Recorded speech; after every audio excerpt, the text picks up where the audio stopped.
Prediction: somebody gets their head chopped off and somebody kicks it with a ball.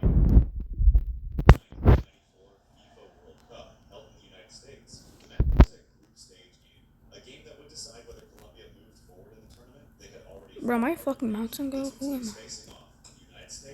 Yo, what the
final celebration incident. On October 14th, 2014, in Missouri, the two teams are locked in. Bethlehem Bankline F against John Murray West. John Murray West is ahead. The score sits at 1-0, and Bethlehem is chasing the game, desperate for an equalizer. 62 minutes on the clock. Nobody in the stadium has any idea they're about to watch a man die celebrate. On the Bethlehem Bankline side, a midfielder named Peter Biaksang-Zwala waits for his moment. 23 years old, not known as a scorer, known for the unglamorous work, grinding it out in the fence, breaking up attacks. Today he gets his moment anyway. The ball comes in. Peter rises, he meets it with his head. The ball rips into the net. His teammates sprint toward him, ready to pile on in celebration. But Peter isn't finished, because Peter decides this moment deserves something special. He's seen it before. Miroslav Klose, the German striker, doing it on the world's biggest stages in front of millions. The celebration Peter's been dying to try himself ever since he first watched him on television. A somersault. He plants his feet. He launches himself into the air. The first flip lands clean. The crowd goes wild. He's smiling. This is his moment. But he's not done. He goes for a second one. He shouldn't have gone for a second one. Mid-air, something shifts. His body doesn't rotate the way it did the first time. His head slams into the ground. His neck crumples beneath him. For a second, the stadium doesn't understand what it just saw. The cheering hasn't even fully stopped yet. Then Peter doesn't get up. He's on the line. Teammates will play toward him in celebration. Now kneeling over him. The mood flips in an instant. Joy to horror on his face in a single. He's rushed off the pitch on his breath. Catastrophic spinal cord damage. Emergency surgery follows. Then intensive care. Then days of waiting, praying, hoping. On October 19th, 5 days after that goal, Peter dies. He was 23 years old. He never got to see the replay of the goal that should have been the highlight of his career.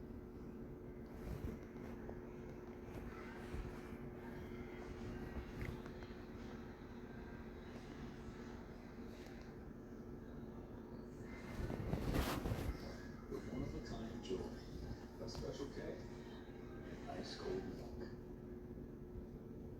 He was from hard work across America.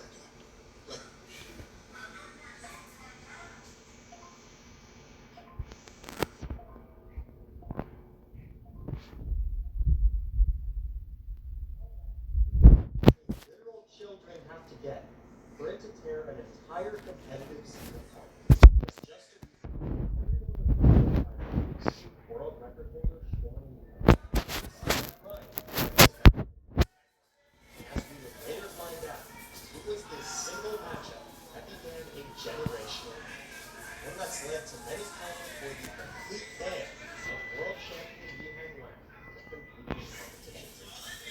It all started when the World Cube Association announced a brand new head-to-head game.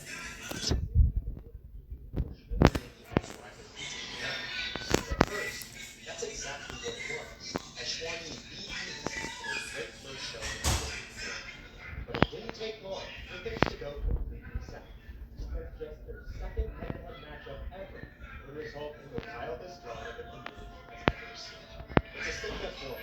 Both competitors receive a cube and solve it at the same time. Whoever solves faster wins. Seems easy enough. What could possibly go wrong? Well, on solve 1, Yihan beat Shawn Lee by 200ths of a second, and he casually just laughed it off. He's clearly just having a good time. But then we get to solve 2, where when Shawn Lee pulls off an unbelievable 3.5-second solve, Yihan's timer immediately stops.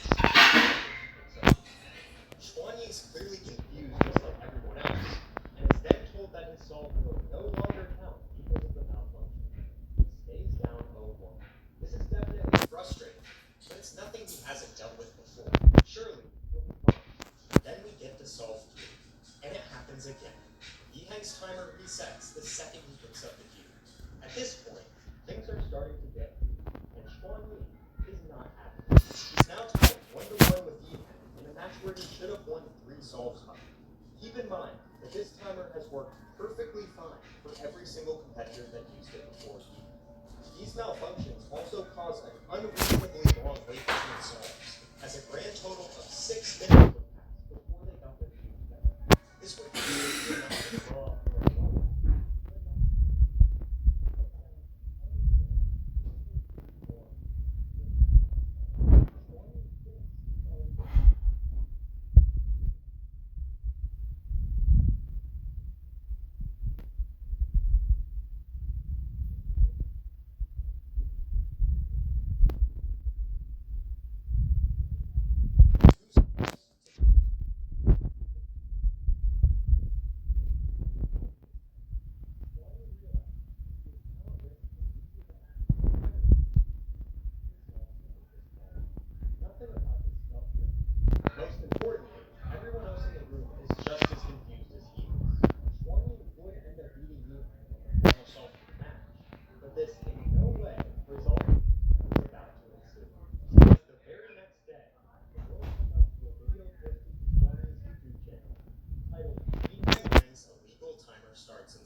This was a direct call-out, something that almost never happens between competitors in the community. Schwanni's camp was directly accusing Yiheng of cheating, and there was no easier way to prove it. The video You know you got details school tomorrow, right? repeated Yep. violation of the rules, Huh? in which Yeah. they both start solving the cube before starting the timer, and stop the timer while still holding the cube. Both clear violations of the regulations. And perhaps most importantly, this would also explain his suspicion.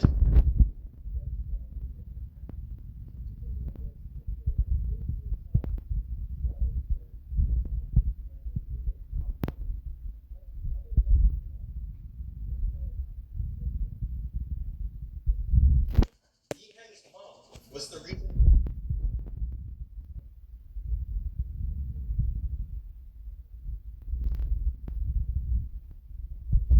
getting her way, but Schwanni's dad wasn't going down without a fight. He argued back that Yiheng was doing illegal timer starts on his solves, and that's why his timer was reset. Yiheng's mom responded with one word: whatever. The match would go on, tears would fall, and certain people probably thought things were sweet, sunshine and rainbows. But boy oh boy, were these people not at all prepared for what was coming. Because it was then that Schwanni's sick mom, watching these events unfold, lay intelligent, so disgusted by what she saw, that she got up and what could have been used as violation. When she arrived, she went up to the front side, looking for the victim.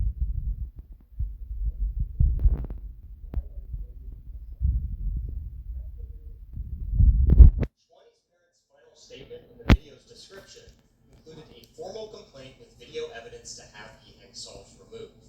But most importantly, and shockingly, they would then go on to boycott the head-to-head format entirely. And I quote, Schwanni will no longer participate in head-to-head competitions. Schwanni's parents would release yet another video a day later, this one titled, Schwanni really likes the head-to-head format, but this kind of unfair is more than independent. The controversy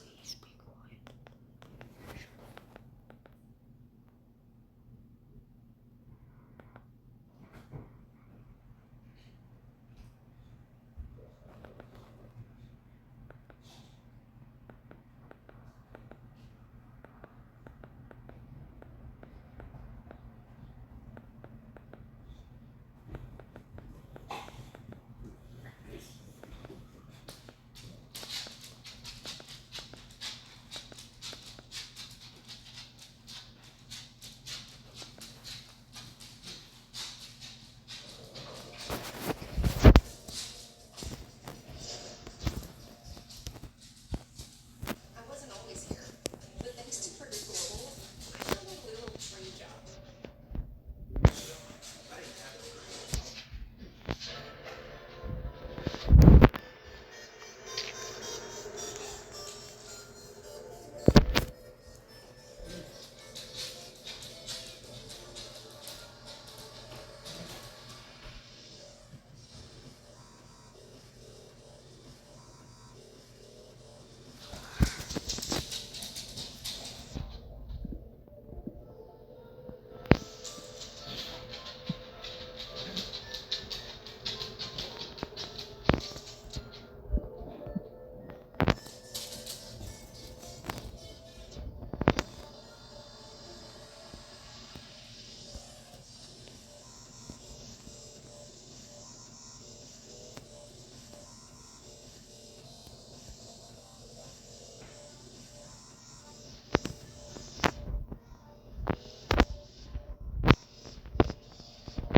Favorite color, and I will try to guess it.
It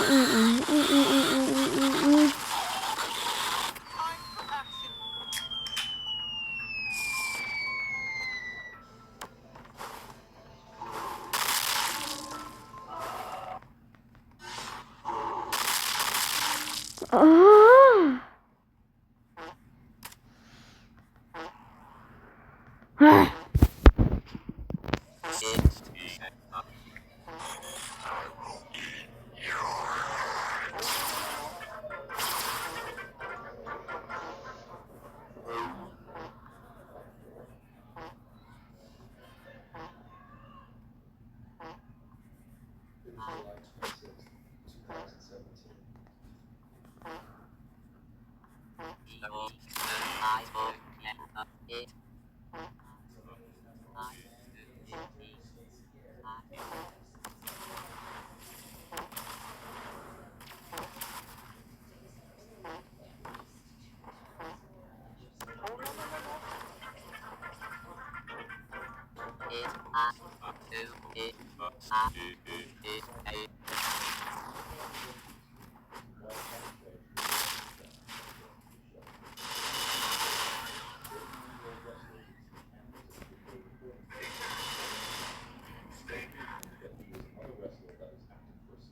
The wrestler would jump into full-on acting mode.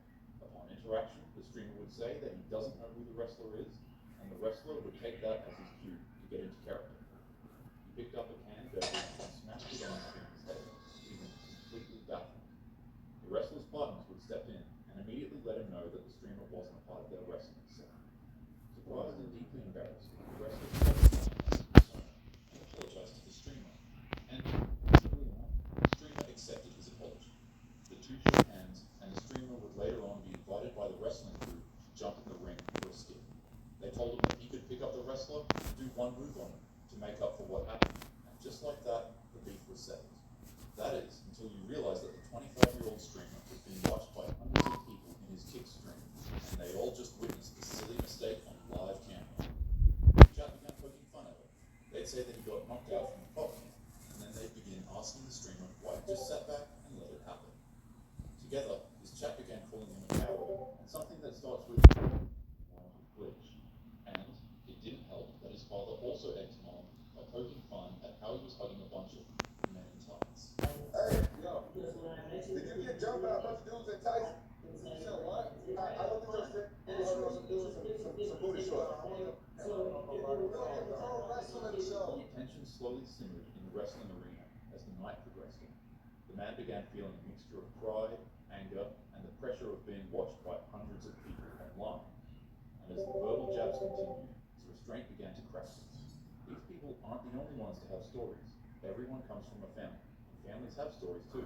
MyHeritage is the leading family history platform trusted by over 90 million users worldwide. On it, you're able to uncover long-lost ancestors, build your family tree, and even bring historical photos back to life with access to its cutting-edge AI tools and 36 billion historical records. When I tried it, I didn't expect much because my family comes from across the world and there really isn't much known about them. But within minutes, the algorithm began to read faces and names related to mine.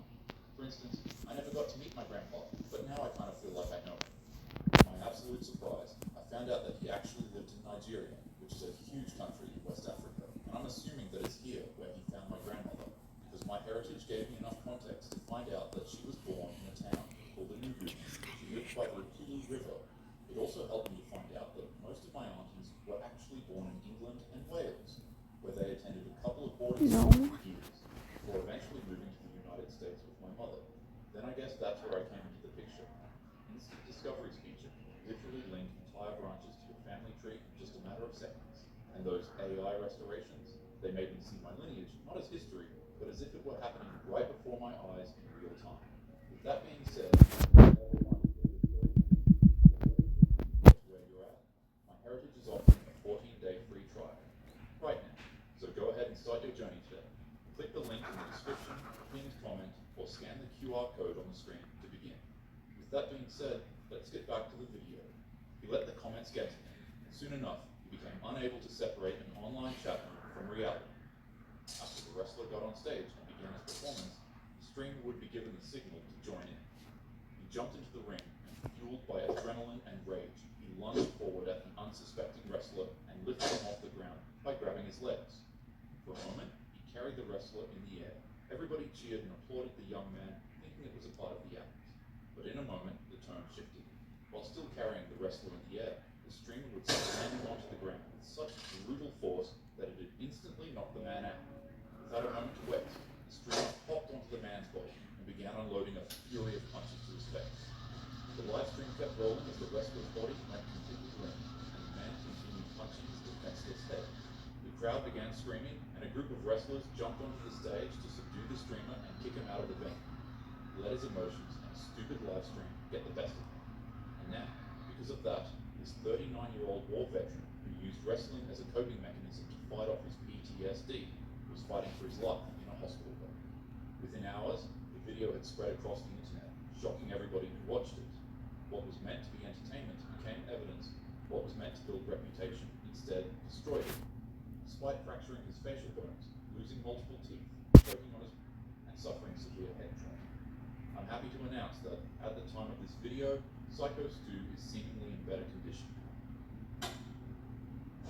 The industrial grade products we make, Granger, for the ones who get it done. Because on a mission to brand new centralized multi-cabinet baby supply control that the kids spotted first and immediately wanted to know how many babies are inside. We raced on the from the only sooner than we expected. Mommy Cappy come to the sweetest little babies and they all prayed around together. This one is so worth the fight. Hibbit, you've got what you need to set the next trend. Jehovah's ahead. All the sizes, all the colors, top brand. Your style is all your own, but why not shop with you? Facebook incident. On a sweltering afternoon in May, a construction site was on the brink of collapse.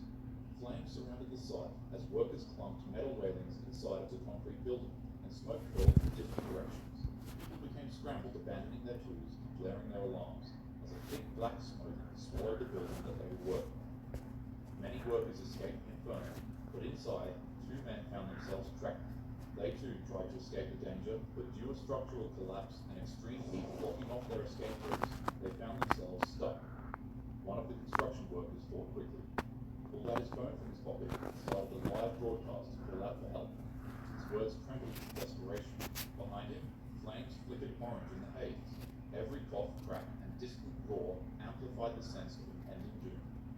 Viewers tuned into his live stream and witnessed the corridor ahead become consumed in flames, leaving behind no exit in sight. The other remaining workers that were trapped in the lower part of the building were rescued by fire crews. Ladders, axes, and officials all came clawing through flames to bring them to safety. They emerged splattered in soot, stained clothes, watering eyes, and burning lungs. But for the two construction workers on the higher part of the building, they were still trapped. They continued to cry out for help on the live stream, but due to the amount of smoke that covered the building, visibility became impossible. The building was just moments away from collapsing, so, depressingly enough, the fire crew decided to abandon their rescue mission for the last two men. It was just too dangerous. The men remained on live stream calling out for help, but in a split second, it ended abruptly. The building came crumbling down. Afterwards, investigators would later find that safety protocols were neglected, egress routes had been compromised, and the blaze had spread faster than anyone anticipated because of negligence. The live stream became immortalized as the two men's shocking last moments alive, but their legacy lives on in the loved ones they left behind. May their souls rest in peace.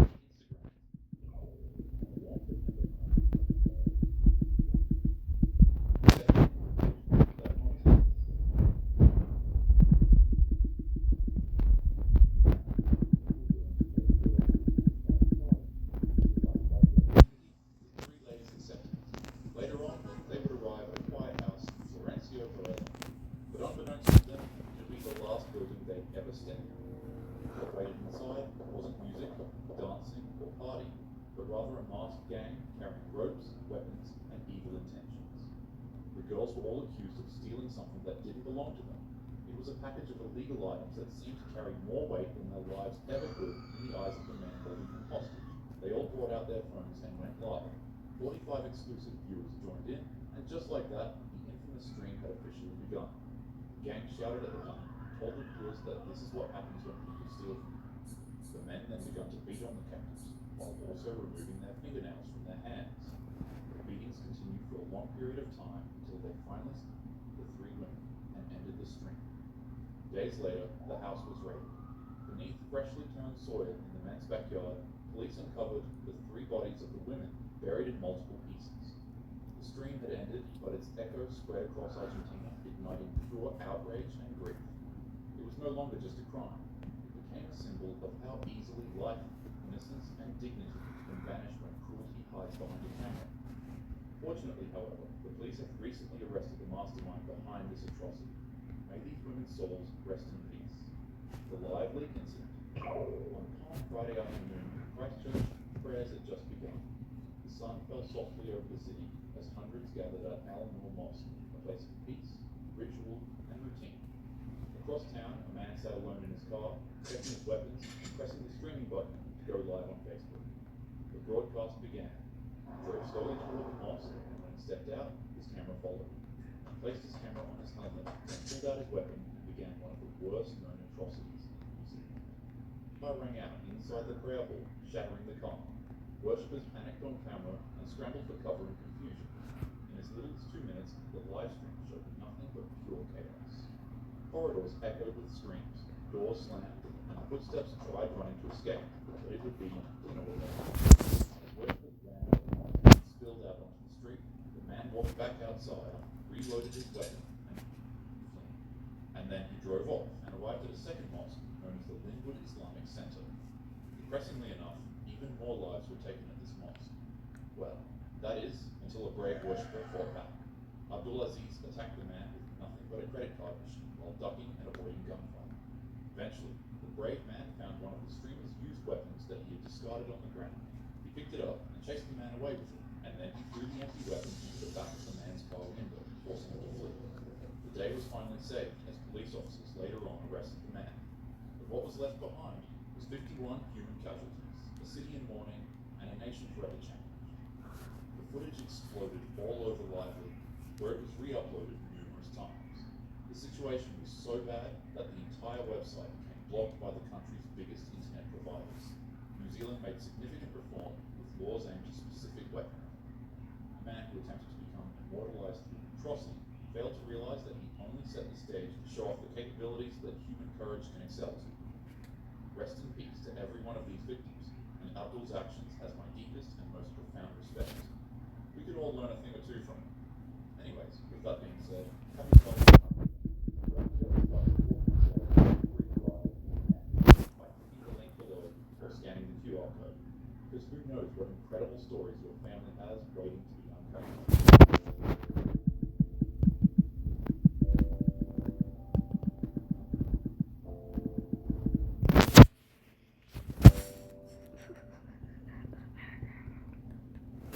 Oh, talking big city, big city Shibuya. WTU, flexibility is our foundation. With a learning model that lets you set your own schedule, one-on-one mentorship, and flat rate tuition, WTU helps you become a great teacher on your terms. Learn more at WTU.edu. Cheetah incident. In 1993, at a club in California, a demon prowled the venue.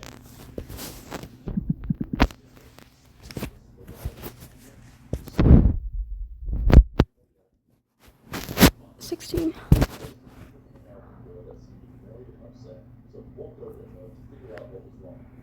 The lady told him that she was invited out to play dominoes, but everybody there kept offering her drinks and telling her to club when she wasn't a drinker. It was extremely late. He was tired and wanted to go home, so he grimaced up and pointed to his vehicle outside.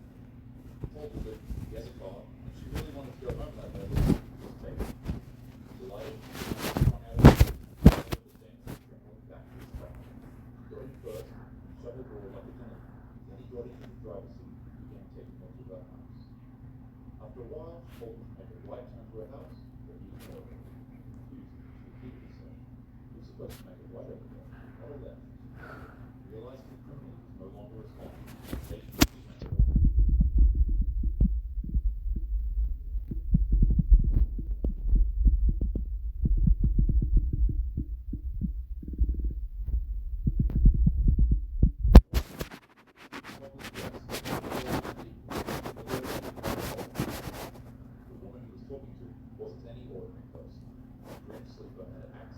trapped himself inside a hull with a Geo, also known as the most dangerous woman in the world. The title that was given to her was one go on to win the 1994 kickboxing championship. When she was young, she was ruthlessly bullied and chased around the town. Her uncle was a martial arts master, and unknown to the grim sleeper, her uncle forced her to fight him every single day in order to get a black belt. At the end of the day, whenever she finished practicing with her colleagues and got ready to leave, her uncle, also known as Master Quiet Storm, would lock the door with a key, and if she wanted to exit the dojo, she'd have to beat him in combat and forcefully pry the keys out of his hand. She did this every single day as a kid. As the criminal asked her to comply with his sick demands, she told him no. As you could guess, this angered the psychopath, so he swung at her with his full might. But immediately she blocked his punch and spun back with a devastating counterpunch, striking him straight in his face. "Oh, so you're a fighting type," he said as he smiled. The woman quickly jumped into the backseat of the van and followed up. He thought it was his worst mistake. Once he was trapped in the trunk of the van with the professional champion kickboxer, he unleashed a hellish attack on him.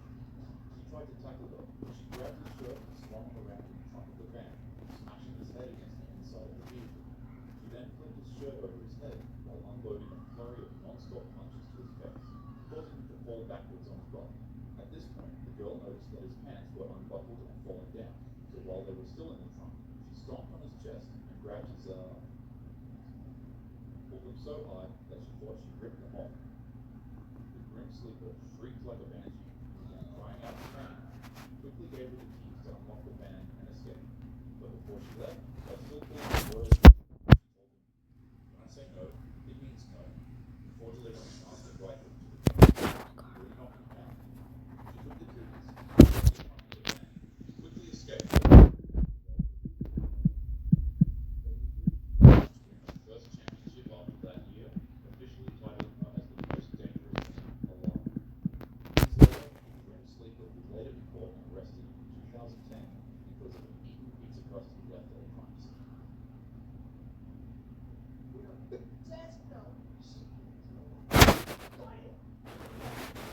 The Night Stalker. In December of 1985, the city of Los Angeles became gripped by fear.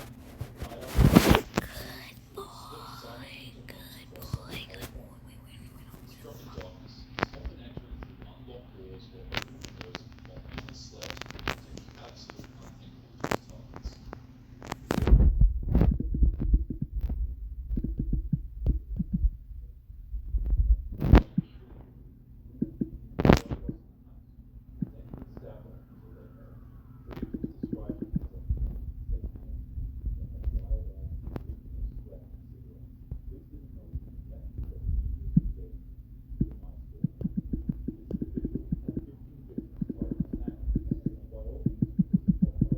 I fell off the crane.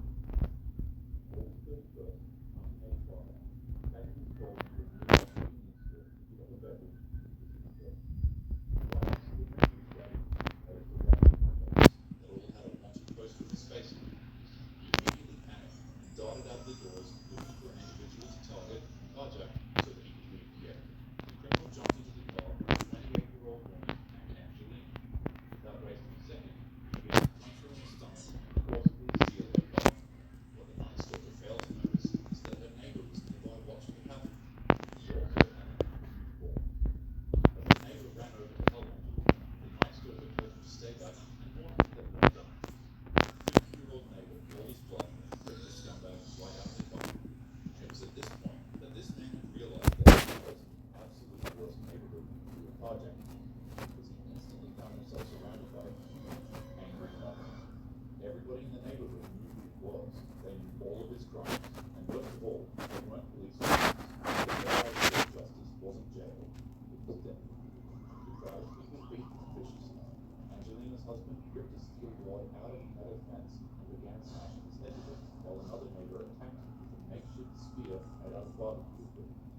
Multiple people grabbed and tugged at him from different directions and beat him senselessly before the scene had his time. They beat him so bad that when police showed up, he began crying out, "I did it! It's me!" begging them to arrest him. Reports state that once he was arrested, he began speaking Spanish to himself, saying, "Thank goodness the police came and arrested me." When he was taken to the police station, 500 people surrounded the building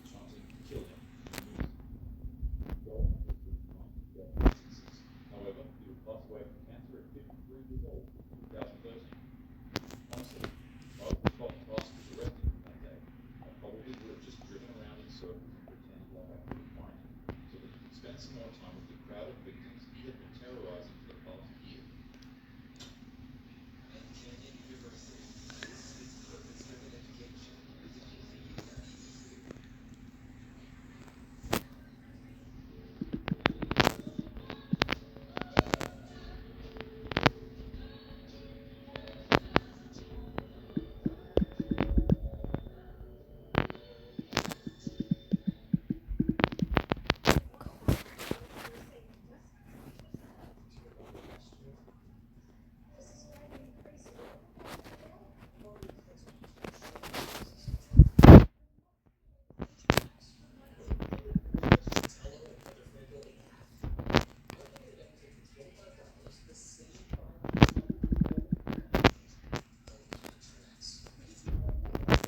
Best.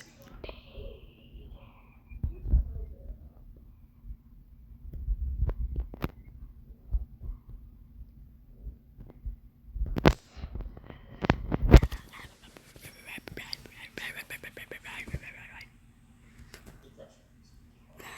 While most people don't know, or just don't believe it, this man is a serial killer. Allegedly. Grew up in the Parkway Gardens, an area that was later on named Boja, which is named after his close friend. A little later, Pontoon, another one of his friends, passed away.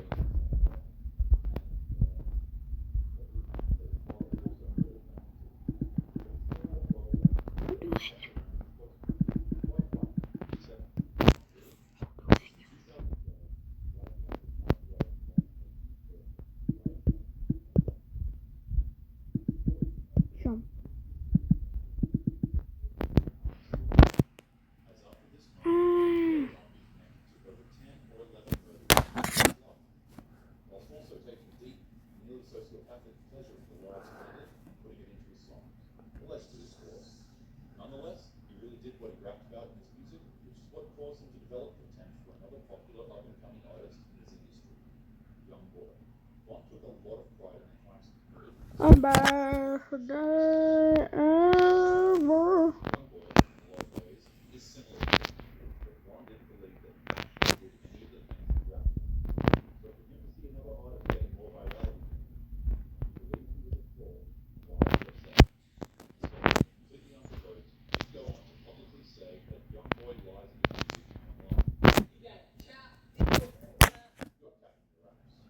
This would start a pretty petty back and forth between the two young men. Von would begin flirting with the mother of Young Boy's kids. Young Boy would flirt with Von's ex, then they sent disses at each other, and blah blah blah.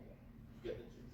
Despite the clear animosity between the two individuals, Von would go on to say that there was no bad blood between him and Young Boy at all, which would later on prove to be obviously untrue. On November 5th, 2020, Get Up, probably bulletproof Hellcat, head out to a club to perform his show, while his mate other cars riding and following him. At the club, despite everything seeming normal and fun at first, people close to Davon noticed that he seemed off. The man frequently mentioned paranoia, feeling like the spirits of the lives he entered were always watching him. Many people said his spirits were being calm, however, he seemed very off, or sociopathic. A lot of people generally started to believe that he might have had a literal demon living inside of him, with something seriously wrong with his head. And it was noted that he was allegedly given inside information that one of Young Boy's friends was at a nearby club that was extremely close to him. This friend's name is Quando Rondo. After he finished performing at his show, he and his entourage got up, went inside of their cars, headed back home to call it a day. However, suddenly, the security guards noticed that Von's car had gone missing. He made a detour to the club that Quando Rondo was at, and waited patiently. His entourage later on showed up and found Von. After regrouping with him, they put all of their weapons away inside of the car and got ready to head inside of the club. But it was at this moment that one of Von's associates located the person he was looking for. As Quando Rondo was leaving the club, Von bumped into him, head on, and began to beat him ruthlessly. The man was terrified, later stating that he didn't even know who was fighting him, but once he realized it was Von, it felt like the devil or a demon was attacking him.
Are you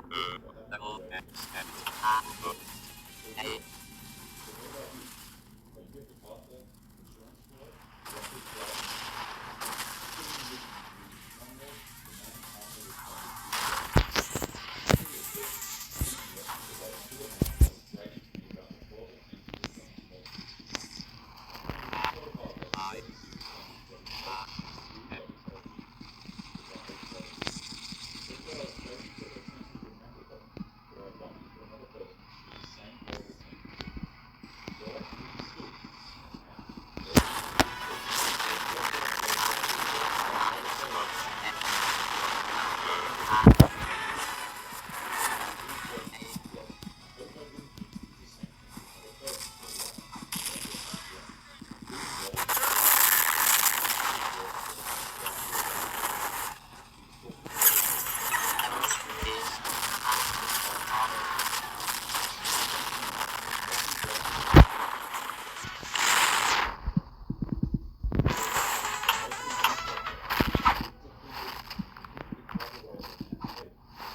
조금 슬픈걸.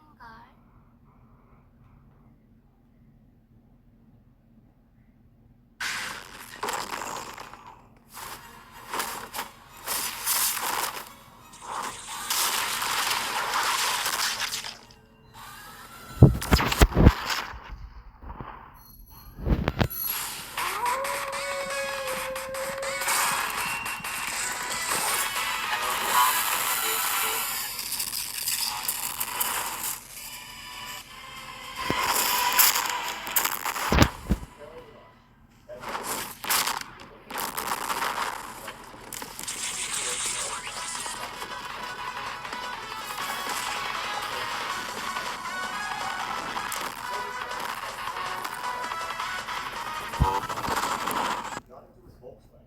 Within minutes, she knew something was wrong. He wasn't driving toward any police station. He pulled over on a side street, snapped a handcuff around one of her wrists, and used a gun. She fought, pushing.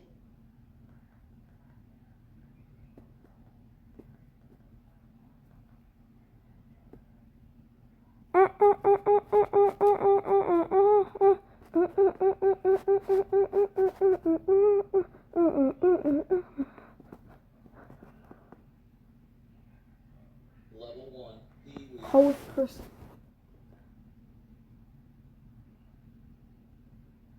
These are the most disturbing crimes in Akron Image.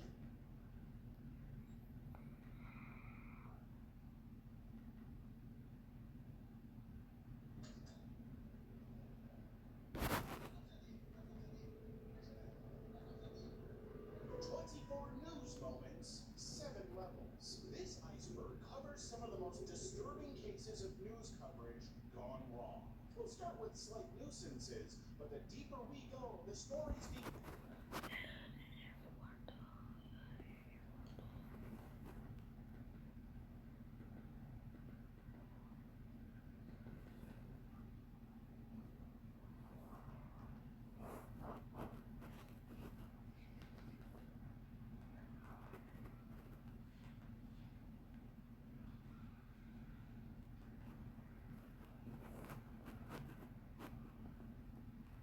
These are rappers, most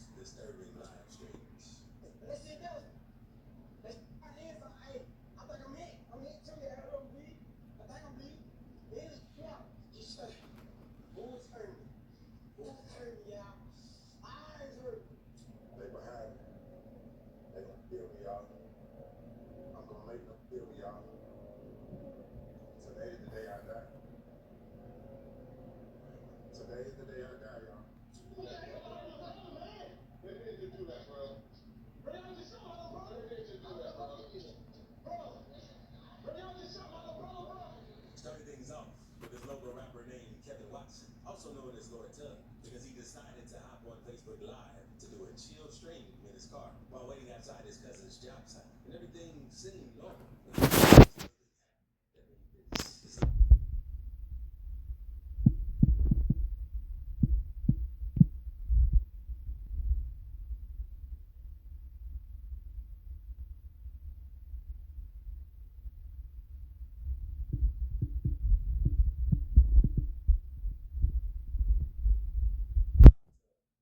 But he tried to snatch the strap from the dude. It's crazy how he managed to capture his final moment. After a failed robbery attempt. Not only that, but he had both his baby mama and his child with him while swerving through traffic. Driving crazy to try and get away from 12.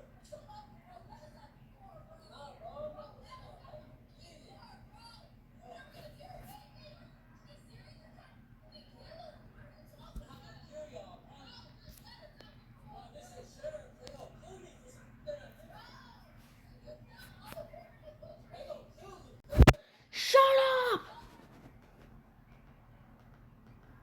Uh.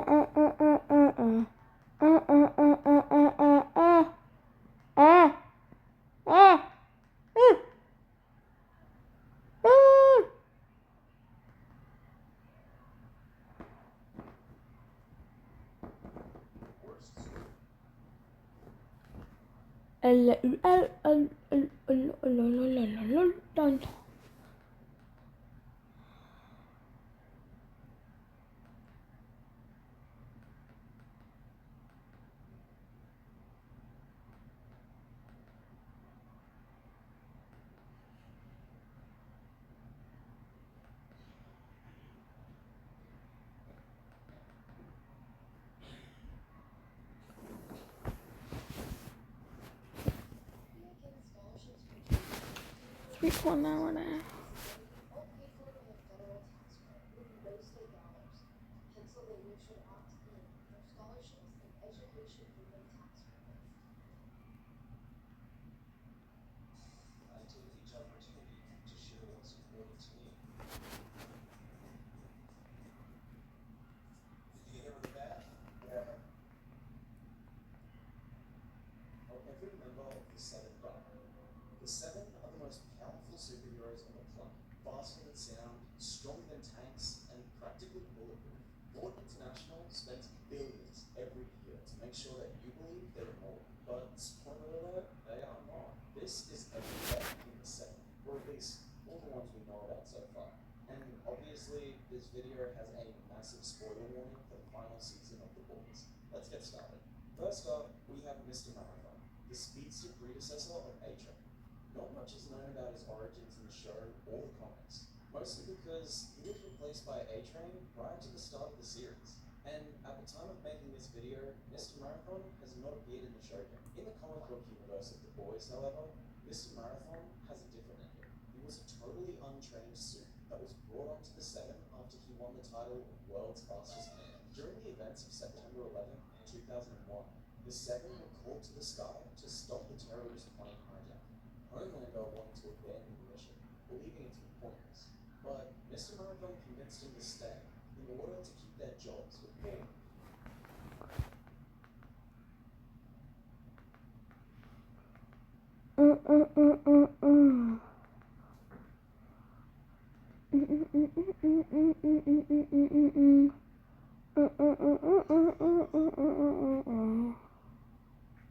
Jedrick Owens. Jedrick Owens was born in 1993. His father was in prison. His mother struggled with drug addiction. Adults frequently handled guns in front of children. Jedrick gradually exhibited aggressive behavior, even once attacking a classmate with a pencil. February 28, 2000, Jedrick tried to kiss 6-year-old classmate Kayla Rowland. After she rejected him, he became angry.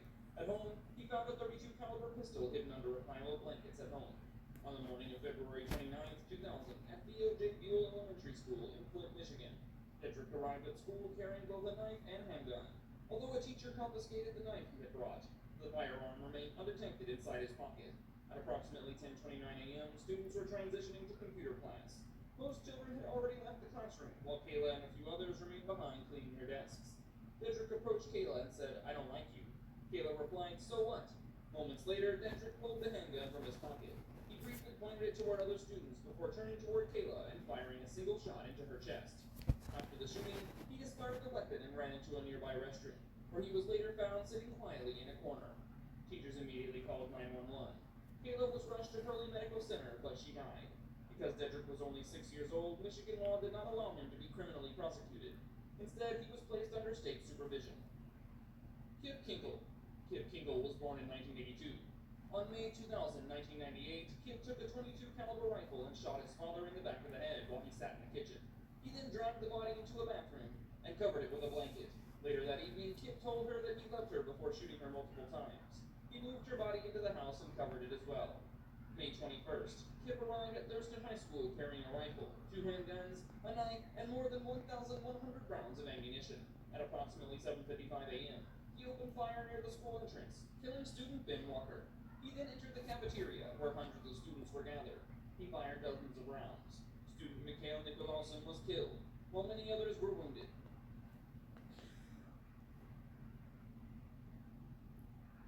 Cops have to do.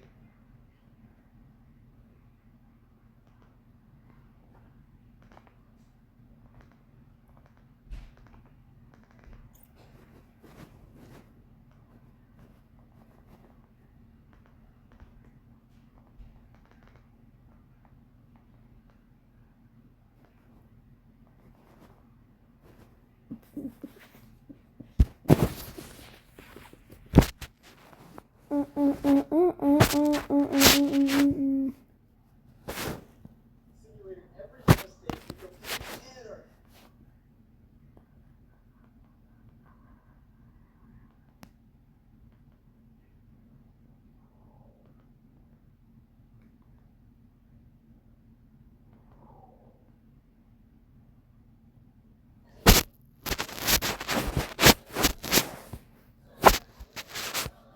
So much to hate. They'll come back to a blame you wrong. You know what? No. You first come together. Dump if you dare. May 24th, 2023, just days after graduating high school, 18-year-old Cameron Robbins from Baton Rouge, Louisiana, was celebrating with several hundred classmates on a trip to the Bahamas. They were staying at the Atlantis Paradise Island Resort in Nassau. That evening, the group attended a sunset party cruise aboard Blackbeard's Revenge, a pirate-themed party boat. Around 9:40 p.m., near the uninhabited Airport Island northeast of Nassau, someone dared Cameron to jump off the boat into the dark ocean. Several students tried to grab him and stop him. They reached for him, attempting to hold him back, but Cameron broke free from their grip. He jumped into the water. What is the aftermath? Cameron could be seen swimming in the dark waters. Friends threw a life preserver toward him. People screamed, "Grab the boy! Obey the boy!" They were trying desperately to direct him to the flotation device, but Cameron appeared to swim away from him.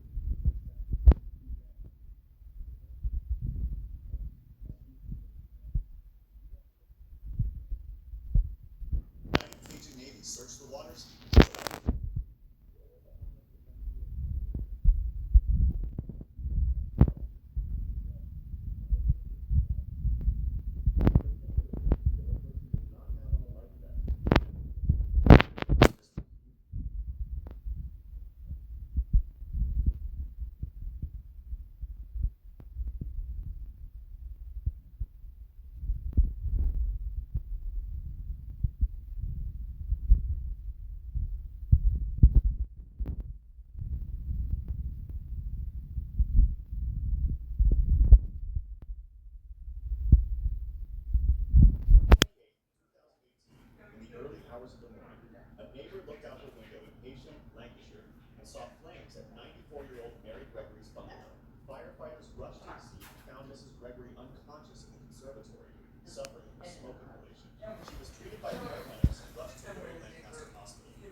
Seconds passed, then minutes.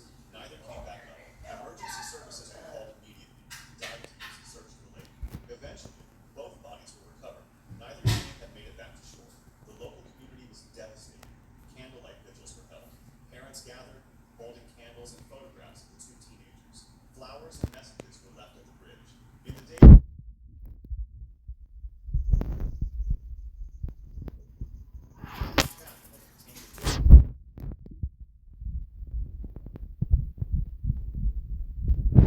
counselors were brought into local schools. The deaths sparked conversations about the deadly consequences of online dares. The bridge where the teenagers jumped became a memorial site. Parents begged other teenagers to think before accepting dangerous dares, no matter how much pressure they felt from their peers. The community mourned 2 young lives lost to a moment of reckless decision. The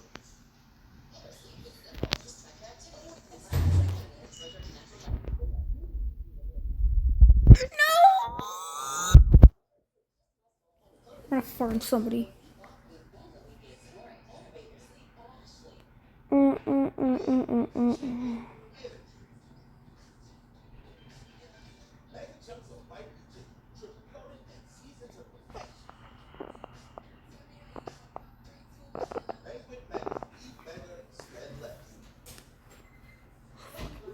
What the fuck was that, bro?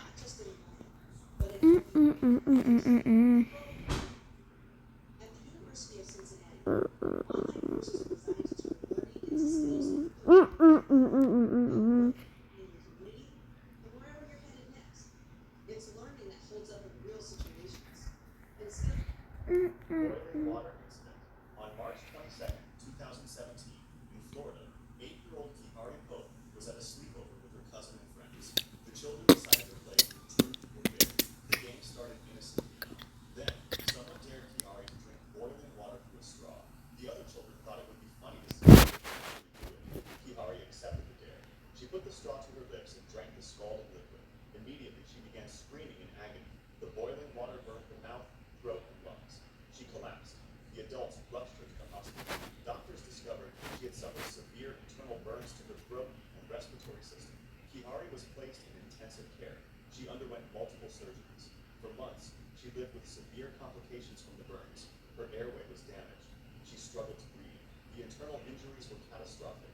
Despite the medical team's efforts, Kihari's condition continued to deteriorate. The damage to her throat and lungs was too extensive. Eventually, 4 months later, she died from the injuries sustained from drinking the boiling water. The case shocked the nation. Parents were horrified that such a simple dare could result in death. Warning messages spread across social media about the deadly risks of dares among children. Kihari's family spoke out, hoping to prevent other children from accepting dangerous dares. Her death became a cautionary tale in schools across the country. Children who had dared her to drink the boiling water were left traumatized by what had happened. Kihari Pope was just 8 years old. The slug incident. On a warm evening in 2010, 19-year-old Sam Ballard was at a party in Sydney, Australia, with his rugby teammates. They were drinking wine in the backyard. The conversation was lighthearted. Then someone spotted a garden slug crawling across the patio. As a joke, one of Sam's friends dared him to swallow it. Everyone laughed. It seemed like harmless fun. Sam picked up the slug and swallowed it whole. Everyone cheered.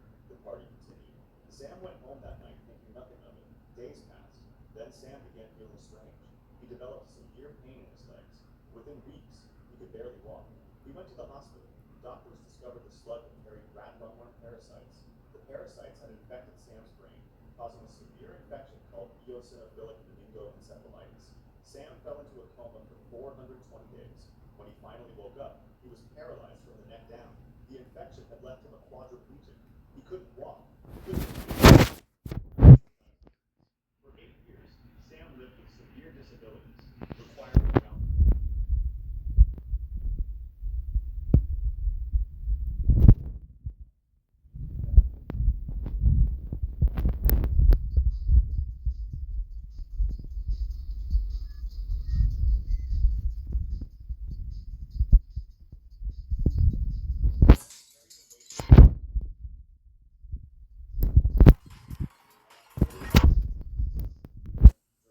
celebrations in Bengaluru, India. A group of friends gathered to celebrate the Festival of Lights. Fireworks were everywhere. The night air was filled with explosions and colorful displays. The men had been drinking. The atmosphere was festive and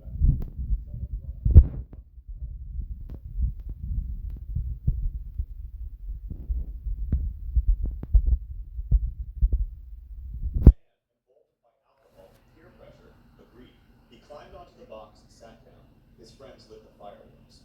For a moment, nothing happened. Then the entire box exploded beneath him.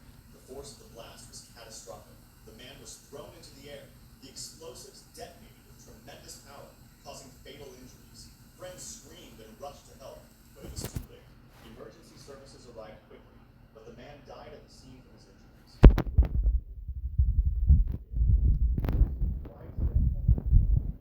News outlets showed footage of the aftermath, warning others about the dangers of combining alcohol with peer pressure. The man's family was left to mourn a senseless death. His friends would have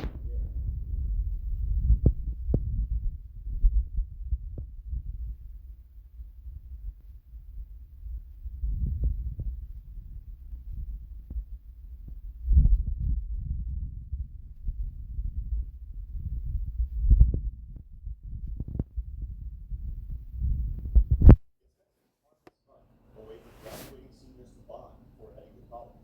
Players tracked each other's locations and staged private parties. That afternoon, Real was participating in a game with friends. They had spotted their target and began pursuit of him. The chase intensified. The vehicle accelerated through streets. The adrenaline was high. The teenagers were laughing and yelling, caught up in the excitement of the game.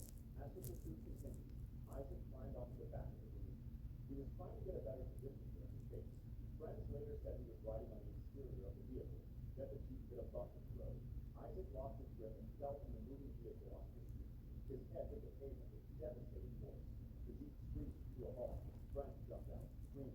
Someone called emergency services. Isaac was rushed to the hospital with catastrophic head injuries.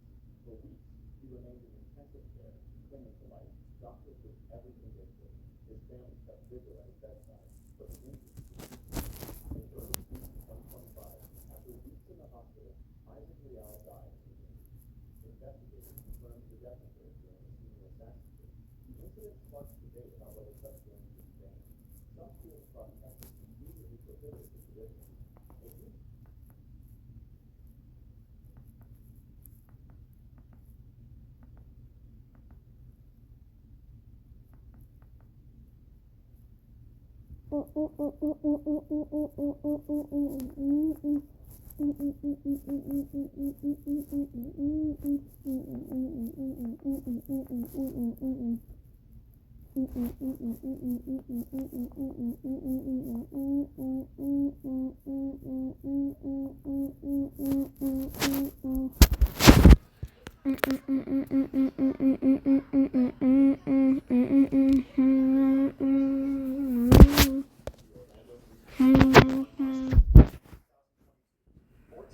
Tyre Sampson visited Icon Park in Orlando as part of a spring break trip with his football team from Missouri.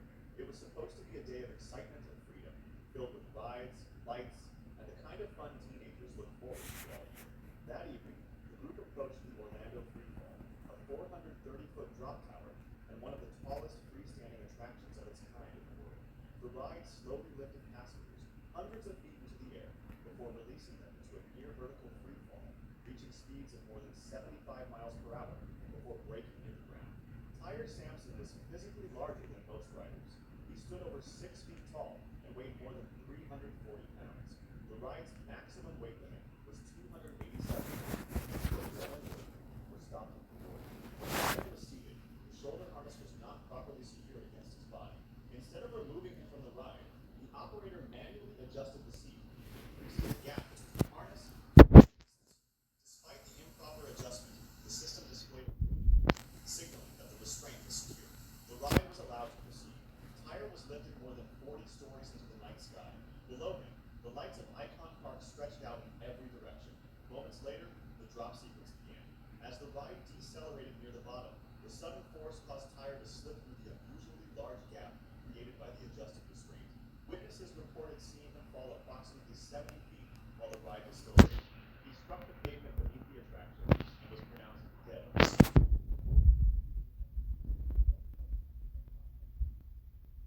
There are very mixed things about this game. Some good, some not so good. So when I actually tried it myself, I was rejected by how much was going on beneath the surface. And right now, there's a limited event. We're missing it basically.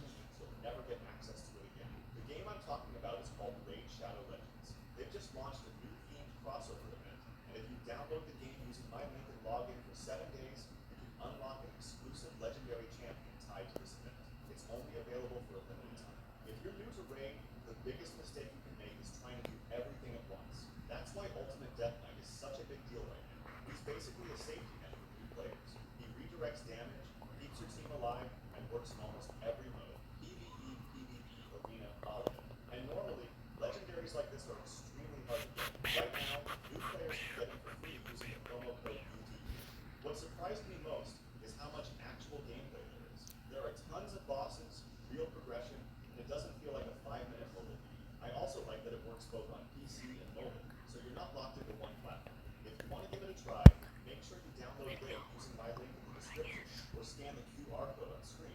Otherwise, the bonuses won't activate. Instantly unlock a huge starter pack with legendary Corrado Fox Hunter and reach level 15 to get an amazing epic to War.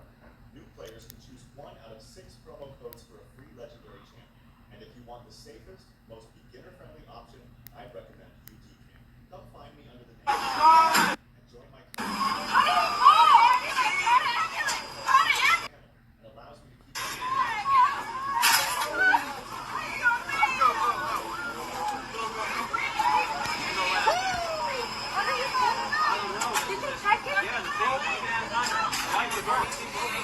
the Oktoberfest section of the park, near the German beer garden.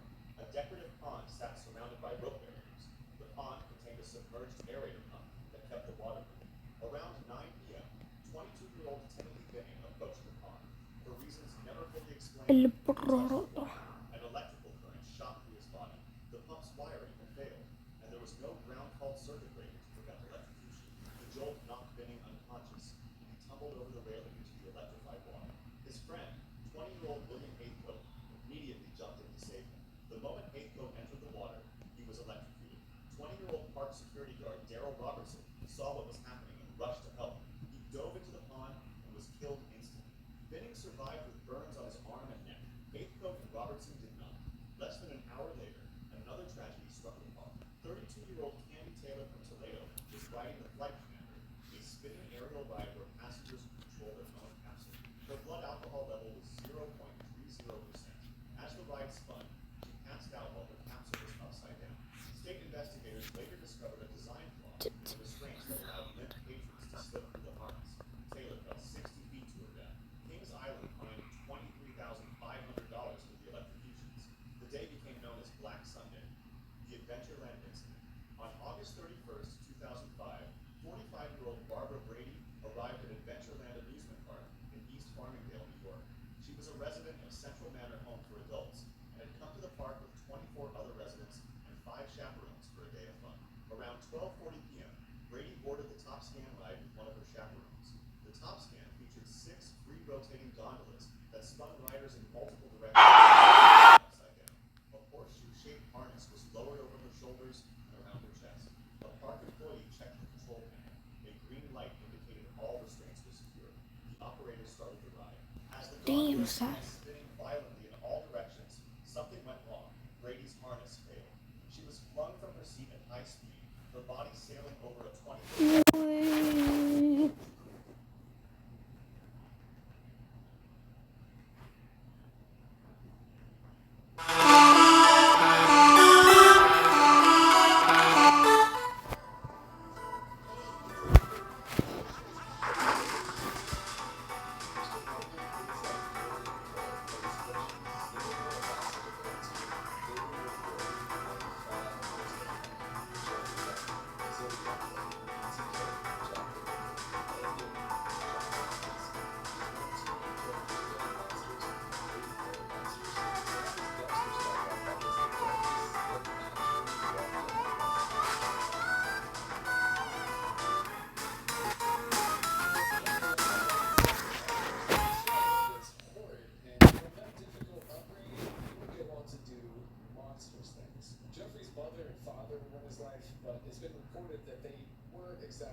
suffering from undiagnosed mental illnesses, and his father was very busy with work. His mother was often too depressed or distracted to show the attention a child really needs or deserves. His father tried to connect with them through shared interests like science and the preservation of animal bodies, but he didn't notice the deep issues Jeffrey was dealing with. Eventually, Donner's parents would divorce, and his mother would leave town with his younger brother. This left Jeffrey alone with no real support or supervision. It was the same year of his parents' separation, 1978, that he would commit his first murder. He was only 18 years old. His victim was a hitchhiker named Stephen Hicks, who was just trying to make his way to a concert. After he murdered Hicks, Jeffrey would kill again for nearly 10 years. But once he started up again, it happened at a pretty consistent pace, with a few happening every year until he was finally caught in 1991. And he used a relatively standard method to capture his victims, but they weren't all murdered in the exact same way. It's also important to note that Dahmer was a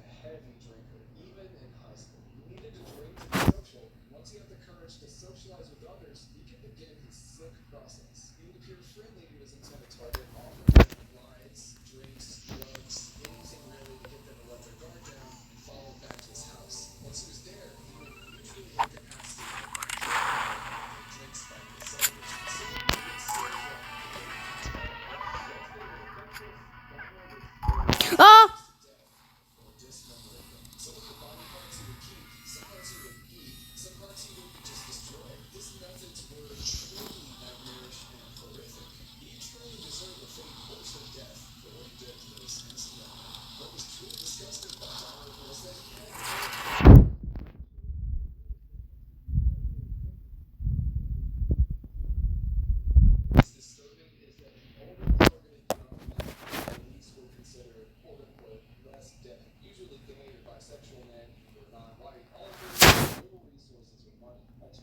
The deaths of his victims were heavily investigated, so of course his own family didn't even look too closely at what he was up to. He flew under the radar for years. As a result, he was killed and would receive justice for many years. Jeffrey Dahmer was a prolific serial killer, and he did manage to avoid detection for a long time. But that obviously wouldn't be a problem for Dexter. If anything, it really made it easier for Dexter to eliminate him. Had Dexter ever caught wind of what Jeffrey Dahmer was doing, he would have killed him with no problem at all. He didn't even have to worry about outpacing the police to get to him. Sure, Dahmer was listed as a predator, but as a killer, he was horribly messy and disorganized. He was always drunk, and even as a high-functioning alcoholic, Dexter's poise and long-standing sobriety were probably the first advantage of many would have with Dahmer. Let's remember that, much like Jeffrey Dahmer, Dexter's fourth ever victim, Levi Lee, was also a man who was regularly heavily intoxicated. And despite the fact that Dexter was a killer of the code, he was able to take Levi out with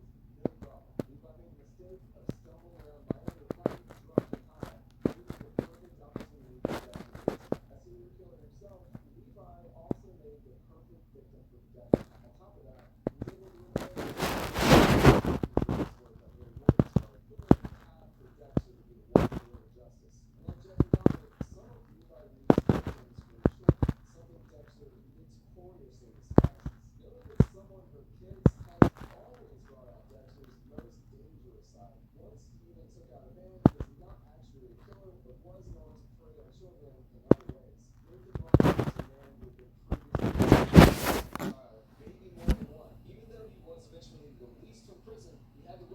as a sex offender, and it's a good thing he did. He was still preying on children, following them around, watching them in public, and taking creepy pictures of them. His final mistake would be targeting Dexter's stepdaughter, Aster. When Dexter found out what he was up to, he broke into Nathan's house and strangled him to death to protect his kids and any other kids Nathan may have been victimizing. Even though not every victim of Dahmer's was a minor, a few of them were. Knowing that, Dexter would be more interested than usual in getting rid of Jeffrey Dahmer. Dexter's determination is yet another disadvantage for Dahmer. Besides Al Jolly Walker, can you name anyone else who has ever managed to evade Dexter's table once they were on his radar? And Dahmer would never see Dexter coming. How could he? Dexter plans, Dahmer reacts. He was so used to being the hunter that he probably never expected to become the hunted. Like most of Dexter's targets, Dahmer's false sense of superiority and the assumption that he was safe would be another advantage for Dexter. Dexter stalked Dahmer and even getting close to him without ever being noticed. By the time Jeffrey Dahmer realized he was in any danger, it would be far too late for him. He couldn't even manage to keep his neighbors from becoming suspicious because the way that he disposed of his victims' bodies was so haphazard. His entire apartment reeked of decomposing bodies, and he left evidence all around him. Finding him would be child's play for someone like Dexter. Dexter is an expert in forensics and has analyzed countless crime scenes. He knows what death smells like, and there is no doubt that Dahmer would have its stench all over him. That and all the evidence Dahmer had to lay in his apartment would make Dexter's vetting process incredibly simple. Watching Jeffrey lure an innocent and vulnerable man back to his apartment.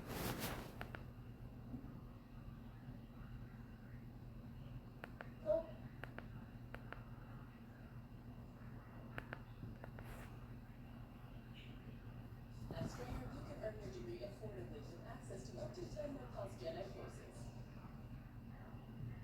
Fancash Jackpots from Fanatics Casino is here, where the more you play, the more we... I don't know how good of an idea it is to share this incredibly personal medical information on the internet, but you saw the title. When I was growing up, I would say I had a pretty normal relationship with my nuts. When I first noticed something was a little weird was when I was probably about 13 years old. That's around the time I started going through puberty. What I noticed was that my right nut was slightly bigger than my left one. And of course, I thought this was a little bit weird, so I had to Google this. And according to that Google search, this is apparently something that's completely normal and fine, so I was like, okay, whatever, it doesn't really matter. But the thing is, the size difference between the two just kept getting bigger and bigger, which again, I thought was really, really strange. Now, at the time, I had a Discord server with a bunch of different people in it, so of course, in my pubescent teenager head, I thought it was a bright idea to ask them what they thought. It was mostly people just thinking I was weird, but I did get one response that stuck with me to this day for some reason. One of my friends, thanks Adam, basically said something like, "Don't worry, the other one will catch up," which just really put my mind at ease for my tense testicular situation. But the thing is, as the years went by and I reached adulthood, my nuts stood there proudly like King Kangaroo eyes. So now I'm starting to get a little bit.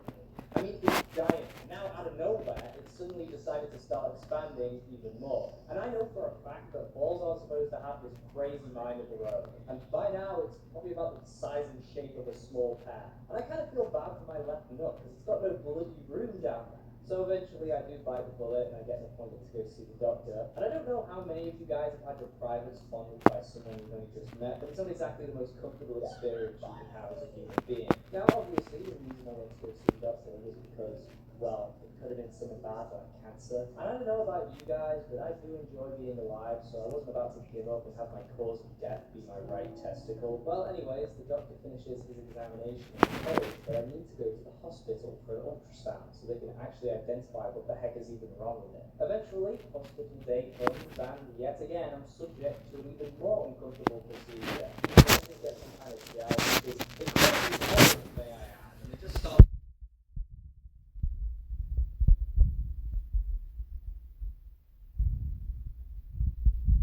Just imagine, it's not very complicated. Now, a couple of months do go by because I'm waiting for my.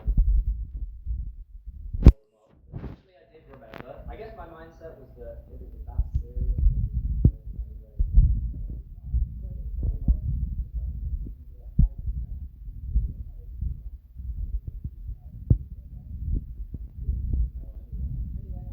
This, I'm given two options. Leave it, or get a needle plunged into my nutsack to suck it out. Yeah, I think you can kind of get it. If it was that serious, they would call me anyway, so I'm probably fine. So I did call them up, and it turns out I've got something called a hydrocele. You can Google what that is if you want. I'm not going to go into detail in this video. I doubt many people really want to know anyway. Anyway, after I'm told this, I'm given two options. Leave it, or get a needle plunged into my nutsack to suck it out. Yeah, I think you can kind of. I would. So yeah, I guess I just have a watermelon ball now. As usual, thanks to the channel members, join the Discord, and I'll see ya in the next one. Was this to the pin for an ultra?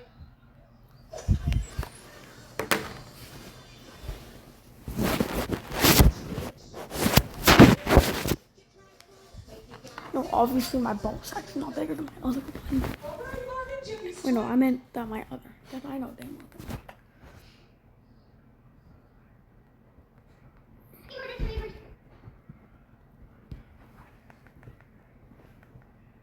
Excuse me, sir. However, tutor with a T instead of a T.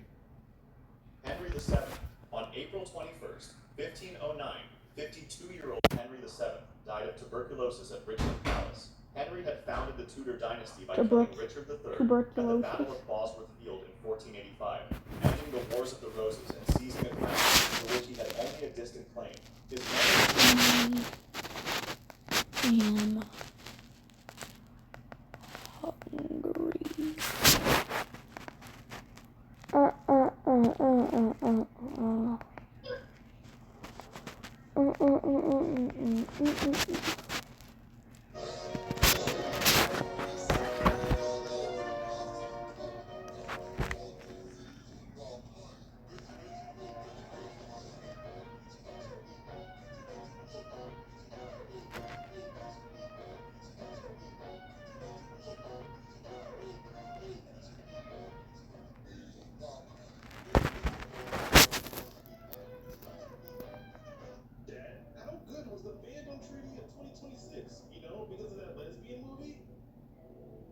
Son, you're going to need to sit down.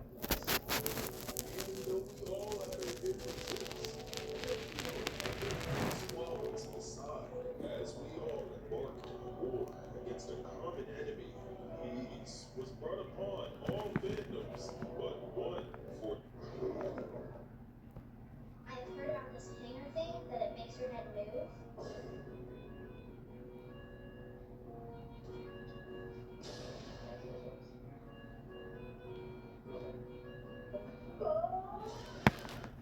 Why does Lil Baby always spawn out of nowhere?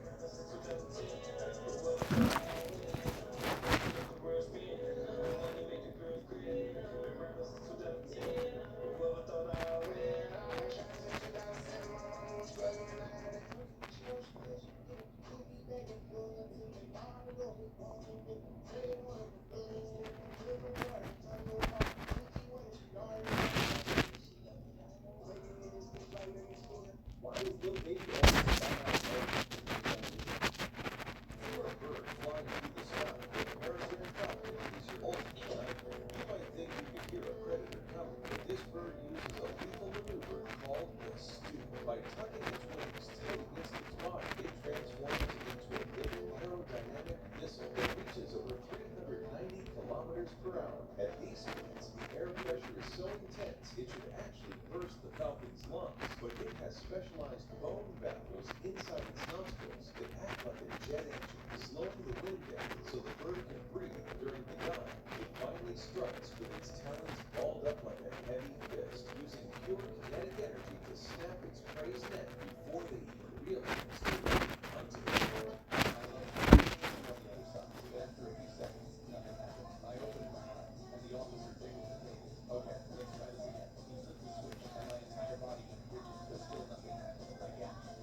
First was I going to live. The warden lost his patience and jerked his head at the rifle. Just shoot the bastard. The barrel came up and pointed straight at my chest, but the rifle in his hand started shaking. His voice cracked as his eyes filled with tears. This is a divine intervention. It proves he's innocent. I can't shoot him. The officer called me from the scene and sat down. He said, "Unbelievable, it's not self-defined intervention. We must turn on the switch, swiftly kill, and extract his DNA."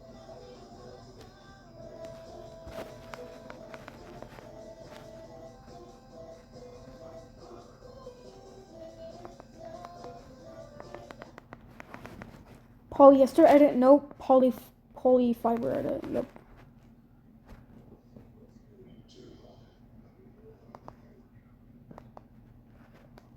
On the ceiling.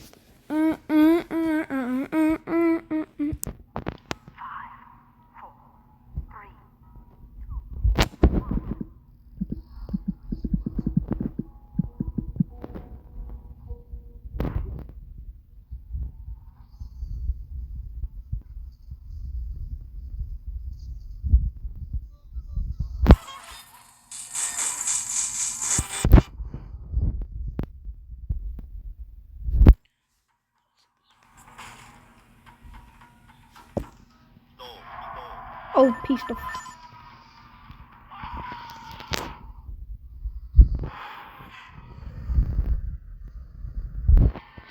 I literally can't do anything.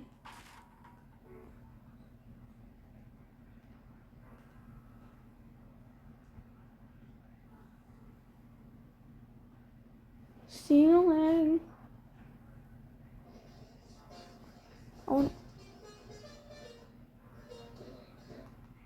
Looking at some edits right now.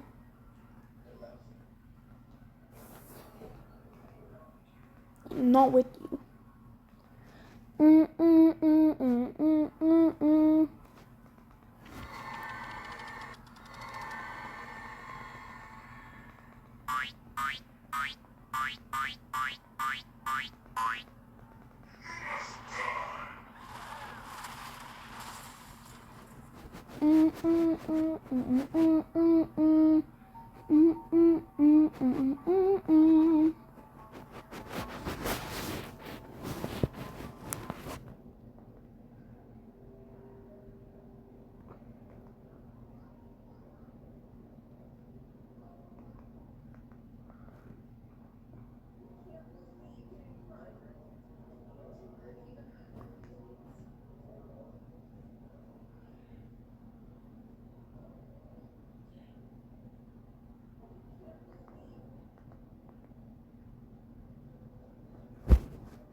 best hustler is Poe.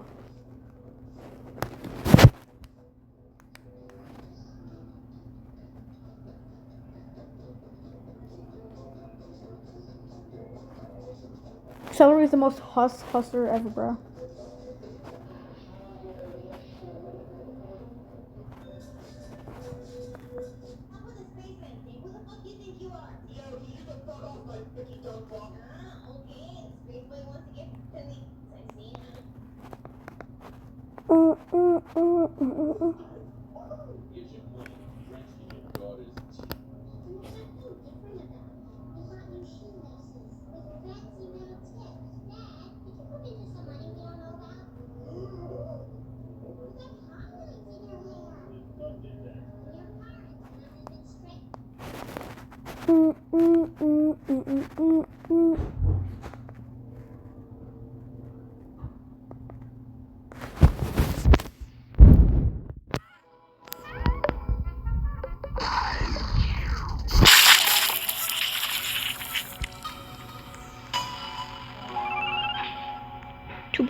Tuberculosis.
3, 2, 1.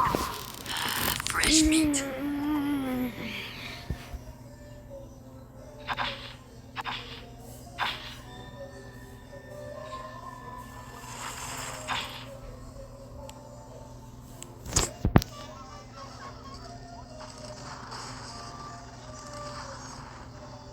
I'm guessing that shit checked into me.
Are not like how they were when our parents were growing up. Now you grew up like the man is supposed to take care of it. The man is supposed to go up to the girls. Like the man is supposed to have drive and initiate everything.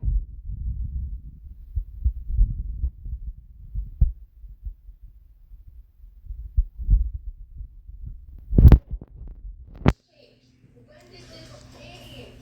Anyways, I just feel like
And all we can do is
Sorry, that made it really upset.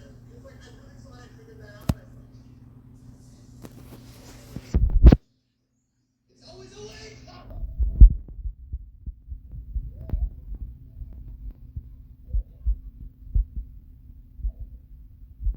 Why does sports trucks always have like the weirdest? It always has like the weirdest race, bro.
Creepy pasta. Rah!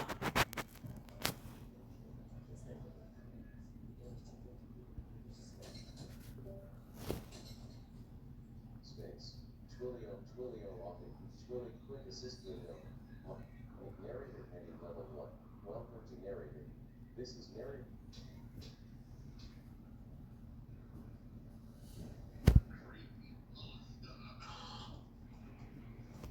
Creepy pasta.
Slaughterhouse Eagle.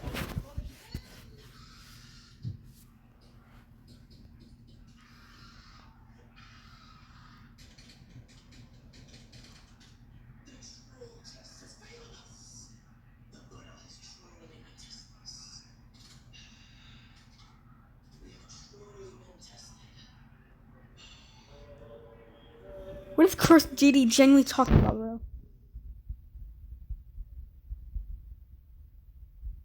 What is Cursed JD literally doing, bro? Talking about the freaking YouTube, bro. Really is cursed.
Yo, bro.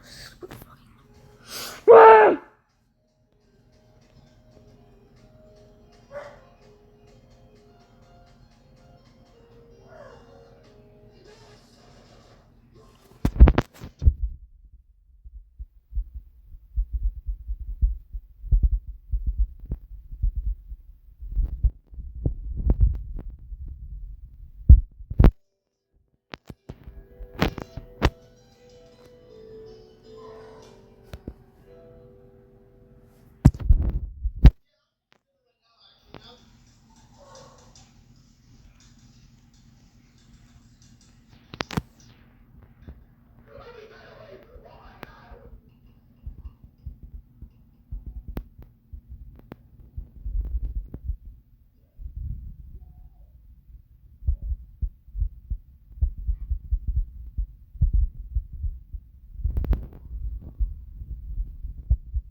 the fuck is that, bro?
You cracked your pants.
What is Creeper House?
gonna fuck murder you.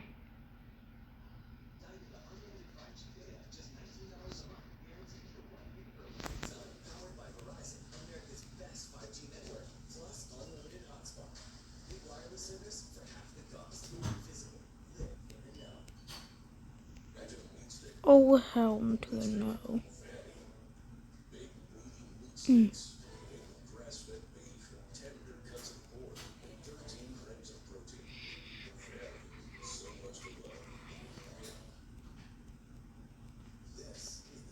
Oh, snap. Daddy, what you cooking? Making me some chicken.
Hun 626. Oh, I'm sweating right now.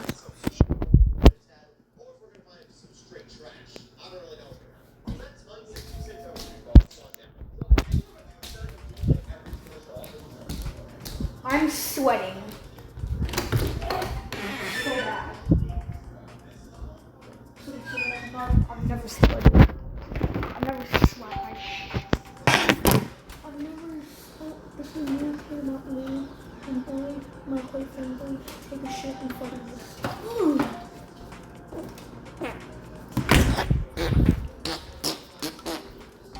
It's kind of concerning. I'm actually still awake. Regarding that, I actually get scared tomorrow. But I do not scared. Because I don't even care. I'm just, who knows, bro? Who knows?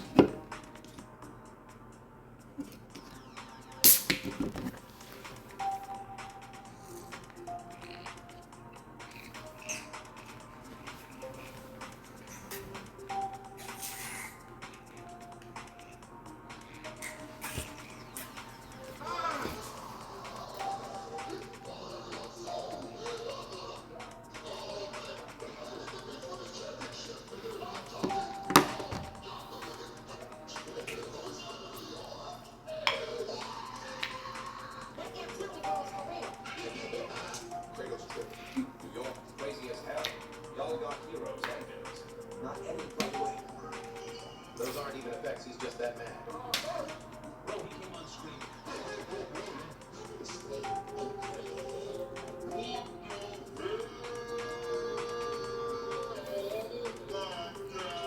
Slime, new hairstyling products.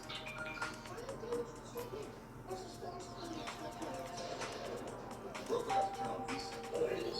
Just buzz it off. Vestibular good. Rating items and target based on how far they can stretch you. First, we got this community.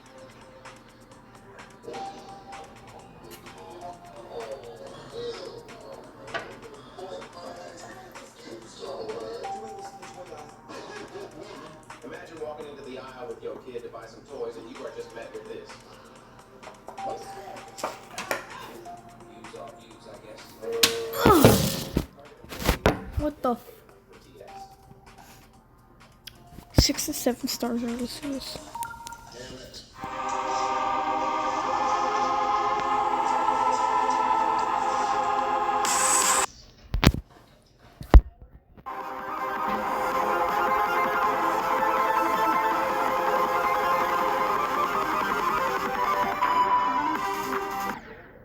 What the fuck?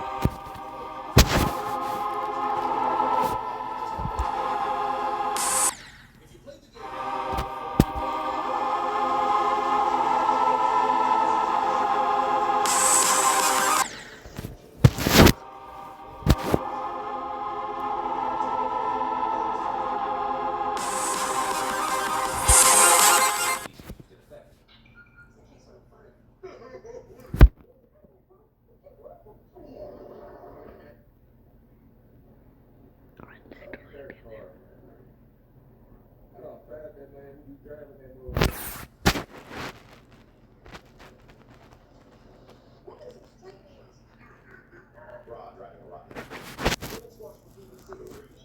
Well, that was yours for a second. Yes, but not the street legal.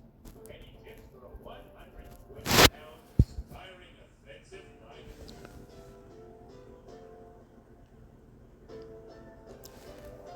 Relax your throat and make eye contact. Breathe when it comes in. Eat another 120 pounds aspiring offensive lineman, and you might have a chance. Try not to use your teeth. Start writing your will.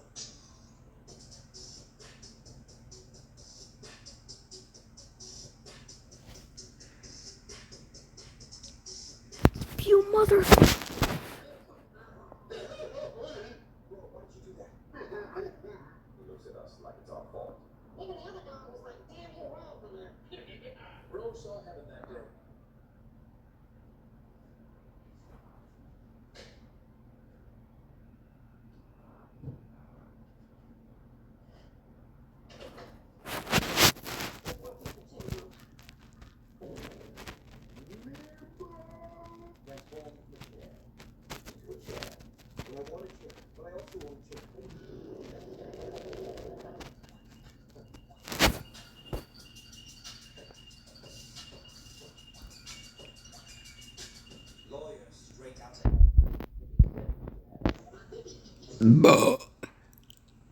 Touch your lawyer.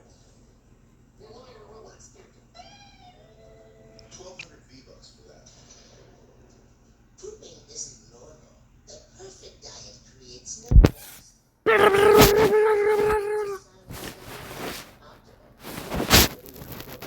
wouldn't have booty holes. This is why I eat my food. I call this a loophole loophole. I don't even have to buy myself breakfast these days. Never expected to see constipation problems. We're trying to achieve matter to energy conversion. Alright guys, so next up, we are now installing new headlights. If you're interested and you want, basically you can buy these headlights at Walmart for $35 and then I install them custom. So we did this one as well.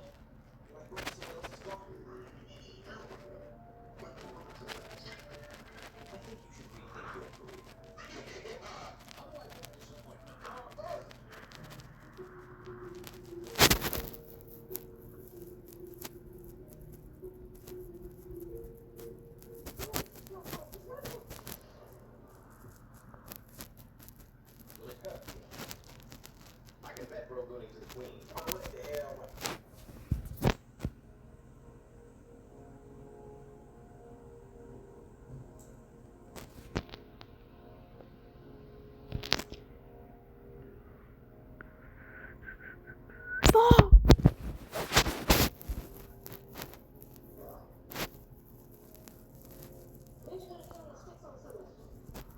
You bring it straight to the dorm.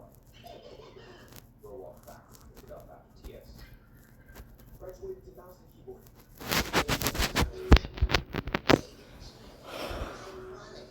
low price.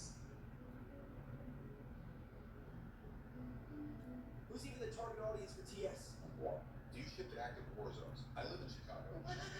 Hello, can this detect incoming projectiles on ballistic trajectories? How much is one?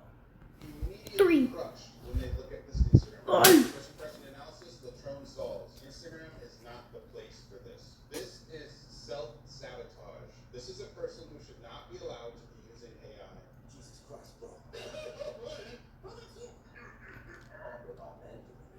Looks by the way. It's all based off the same photo. No.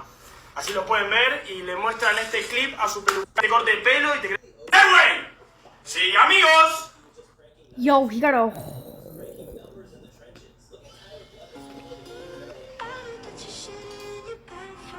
Wait a minute. This was the viewing experience for television in the 1920s.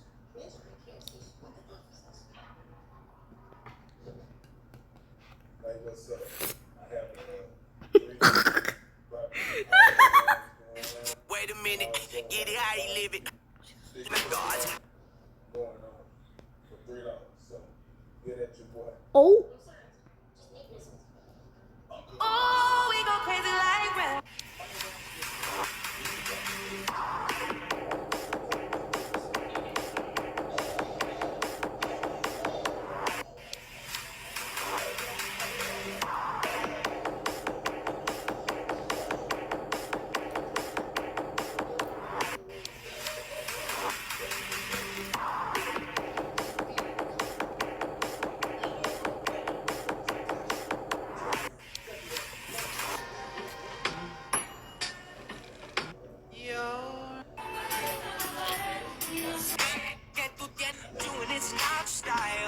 I'ma pick you up in a Cadillac. The Pentagon has been breached. Alarm. TS scared the cameraman. Brother got the SCPD class alarm. The sun is a galaxy. How do you not think the sun is about a galaxy? Sun's not a galaxy, bro. I think the sun is a planet. How do you think the sun's a planet?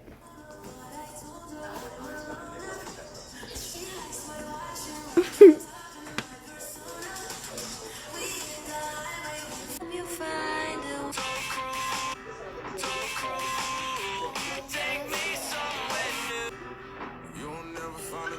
swear I saw something, bro. Yeah, I really don't give a fuck. I just like.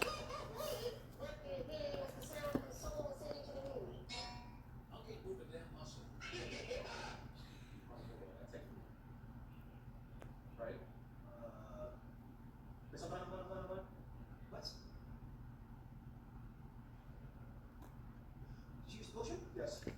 Oh my god, why are you pushed up? Why are you pushed up? It was badass!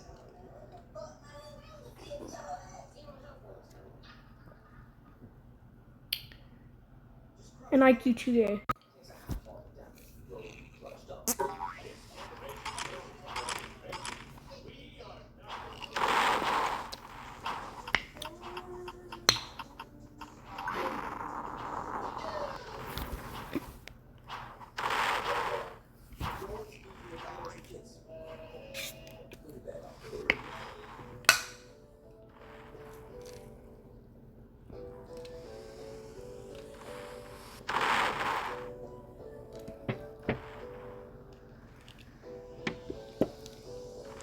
Dude has a whole arena to 1v1 zombies in the cruiser. 1v1. Ninja fighting box.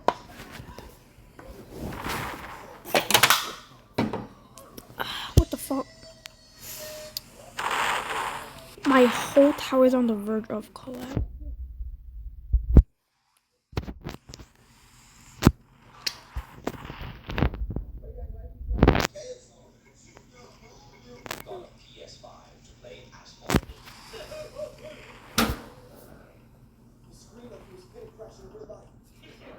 The gaming school of back pain and despair.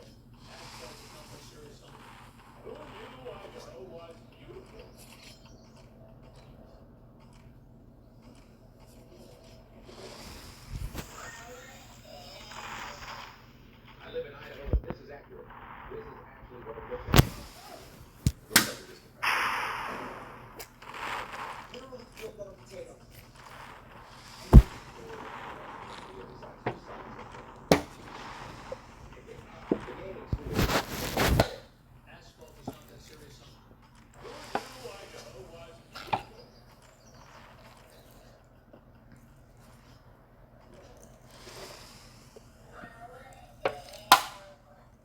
I live in Idaho, and this is accurate.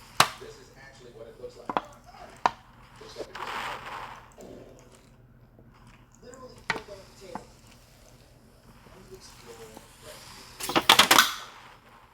the camera they used to film Bigfoot. On that screen.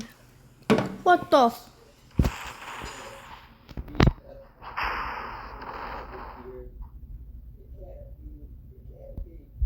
Bro!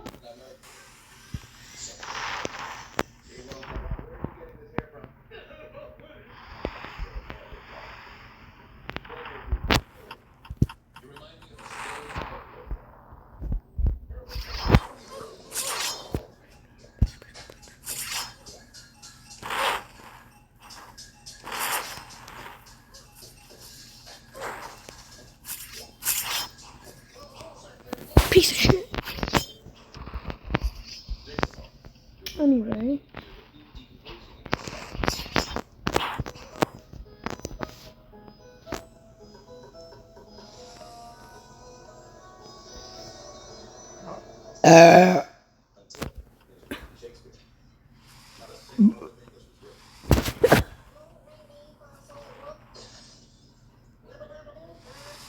Yeah, but never do. Oh no.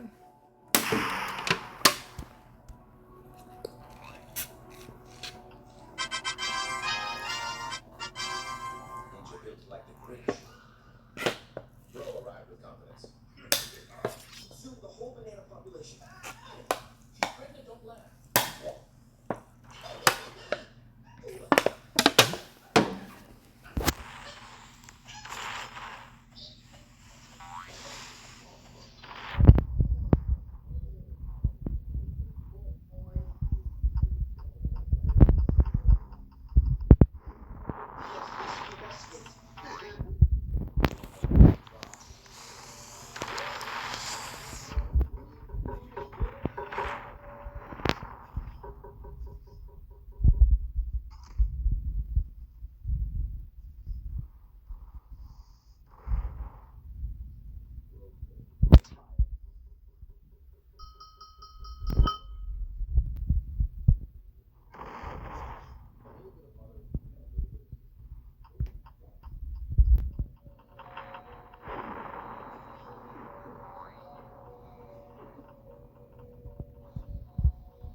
genuinely disintegrate this whole green tower, bro.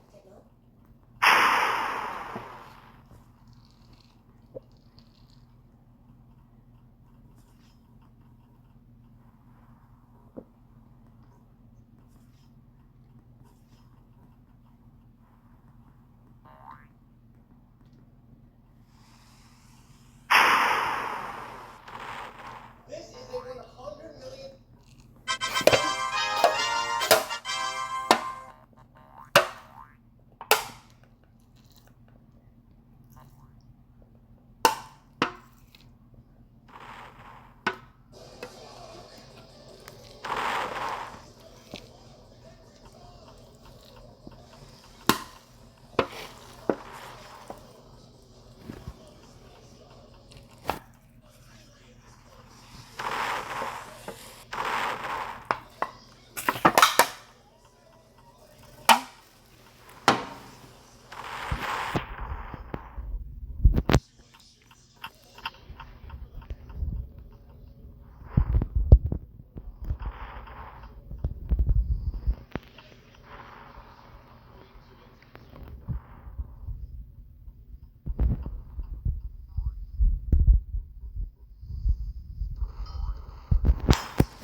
What do you mean rain's possible today, bro?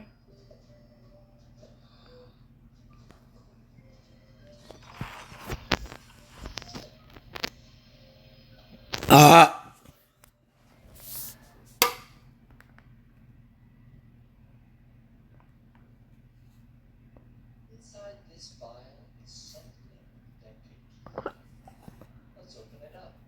A poison, some snake venom, or a tiny little Tick. This deadly insect. But that's not right. I thought ticks were insects, but I was wrong.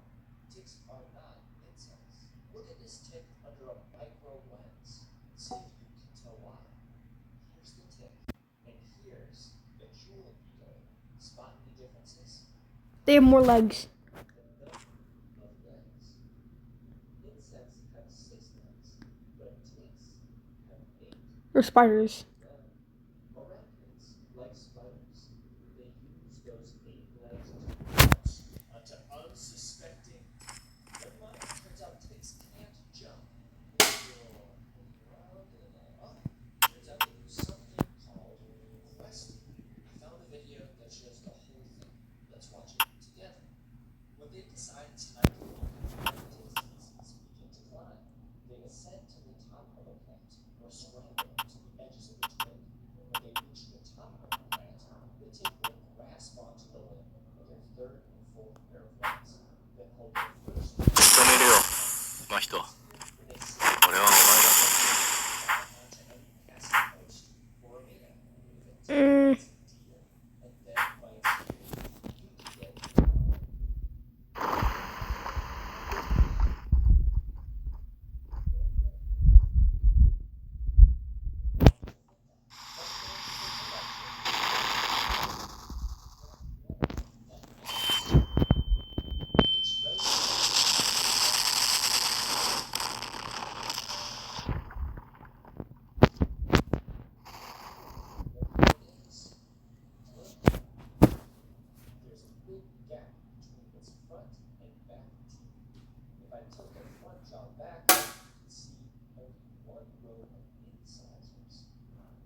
the fuck?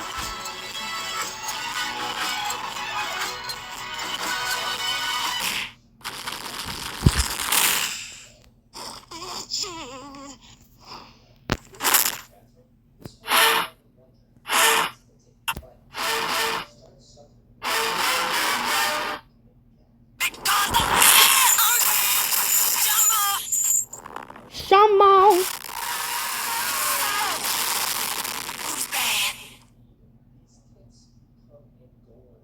Swelling up to 100 times their original size. Specimen use made possible by the University of Michigan Museum of Zoology.